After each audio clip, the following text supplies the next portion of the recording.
Welcome back for another video. The Premier League, goals, assists, drama, hat-tricks. We've been spoiled in recent years as the standards risen from top to bottom of the table, and we've been able to enjoy more points in FPL as well. Every year there's that group of players that have world-class seasons, and in terms of FPL there's an even smaller group that pushed 200 plus points. In the 23-24 season there were 7 players with 200 plus points. Palmer was top with 244 points. In the 22-23 season there were 6, Haaland was top. 21-22 season there were 5, in 2021 there were just 4, in 2019-20 there were 8, the same the year before, and so on. Well, there's only been one season ever where not a single player managed to score 200 points, and not a lot happened. By far the lowest Dream Team score ever with just 1,947 points, the 2010-11 season. Here's what happened. Okay, so admittedly in goal, Hart had a great season for Man City. He kept 18 clean sheets while under Roberto Mancini. Man City finished 3rd in the Premier League that season despite the defence. They did win the FA Cup. This was when Cech was still at Chelsea and Reina at Liverpool. Hart finished the season with 175 points. Ashley Cole made the Dream Team despite only getting 150 points and despite starting in all 38 game weeks and costing 7 mil. He produced just the 5 assists over the season as Chelsea finished in 2nd place to Sir Alex Ferguson's Man United. There were 1,063 goals scored compared to the 1,246 in the 23-24 season, almost 200 fewer, more clean sheets at least. Patrice Evra won more games than any player of 22 wins, though he didn't make team of the season.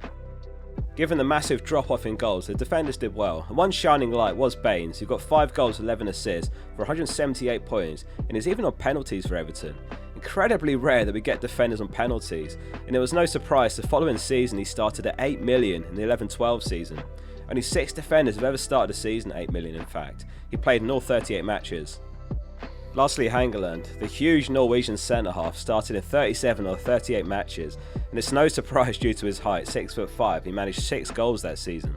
Ultimately, the lack of clean sheets for Fulham meant he finished on just 154 points for the season. The team of the season midfield was Kaut, Nani, Adam and Malouda. It doesn't look too bad at first glance, though as a reminder, the last 10 years, on average there's at least 5 players that score over 200 points. Charlie Adam was an enigma this season, 12 goals, 8 assists. He hit a bit of a purple patch in the second half of the season, but if you owned him outside of that, the returns were sparse. However, back then, there was no bonus point system like the modern FPL game, which is fully automated based on in-game actions. There was what they call man in the stands as it was known. It was decided by a person based on judgment instead. Sometimes controversially, maybe the man in the stands had Adam and his team. One time, Adam actually snatched 2 bonus points in a 0-0 draw after having a penalty saved as well. Nonetheless, 192 points was actually a record for a promoted player until Bamford's 196 points in the 2021 season. Nani's the only player still playing for this entire team at the time of recording, playing for Estrela in Liga Portugal. The highest scoring player of the season with 198 points coming from 9 goals and 14 assists as Man United went on to win the league with just 80 points. That's also the worst total for a champion in Premier League history.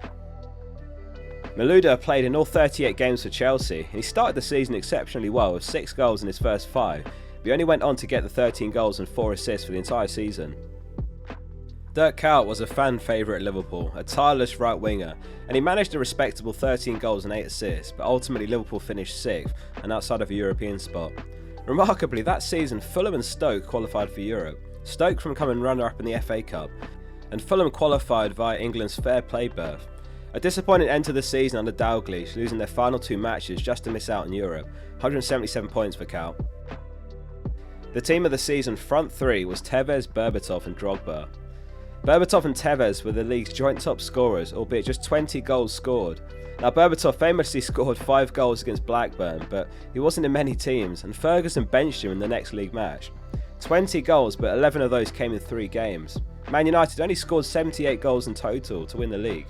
Some iconic names in the Golden Boot race though: Van Persie of 18, Darren Bent 17, Odemwingie 15, DJ Campbell and Carroll scored 13 times.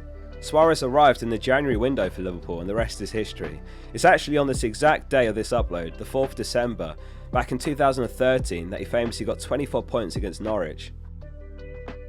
Although he only scored 11 times that season, Drogba also chipped in with 13 assists, which only Nani could beat with his full team. He finished on 176 points, tied with Berbatov.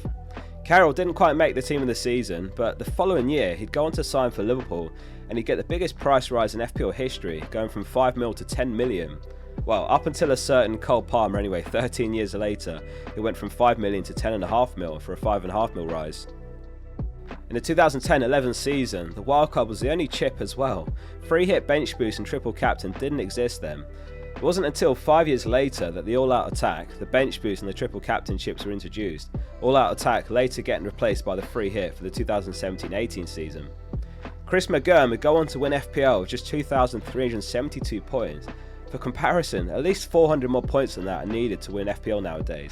Not just due to the game's growth of course, but chips have padded those numbers a bit. However, it's still evident comparing it to other seasons around 2010 just how low scoring it was. John Reeson winning FPL just the season before with 296 more points. By far the lowest Dream Team score ever with just 1,947 points combined. So that wraps up this fun little video, the worst FPL season of all time, or is that a bit harsh? The only time ever not a single player managed to score 200 plus points. Quick shout out to All About FPL for the points data. Thanks for watching. Hit subscribe if you enjoyed some FPL content a little bit different to the usual. See you soon for the next one.